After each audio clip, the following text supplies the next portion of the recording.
ஃபுல்லா டேய் தள்ளி உட்கார்றா. டேய் என்ன இடம் இஷ்டத்துக்கு வருவ இடம் கொடுப்பாங்களா? இல்லடா உனக்கு இடம் இல்லடா. மாப்பிள்ள வீட்டிலேயே இருந்துக்கிற வேண்டியதானே. எல்லாம் உனக்கு வீட்டை தேடி வருமா? எத்தனை மணிக்கு பஸ்? 8:10. இப்போ வர்ற பஸ்ஸை மிஸ் பண்ணியிருந்தா என்ன பண்ணுவ? ஐயா பஸ்ஸே போயிடுச்சியா. போன பஸ்ஸை ஓடி போய் பிடிக்க முடியுமா? டேய் ஓவே சொல்லுவீங்க இவங்கள. டேய் உனக்கு எத்தனை மணிக்கு பஸ்? 8:10.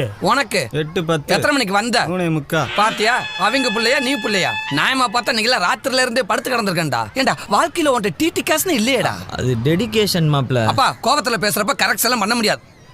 நீ நில்லு. நீ எல்லாம் வாழ்க்கையில திருந்தவே மாட்டடா. தலைவரா இருந்தாலும் டைமிங் முக்கியம்டா. நீ எல்லாம் பட்டாத யூ பிளடி சீட். உனக்கு இடம் தர முடியாதுடா. உனக்கு எத்தனை மணிக்குடா பஸ்? 8:20டா. எனக்கு 8:10க்குடா. நான் ஓம் பஸ்ல வரல, நீ ஏன் பஸ்ல வராத? ஐயோ எனக்கு பஸ் வந்துருச்சுப்பா.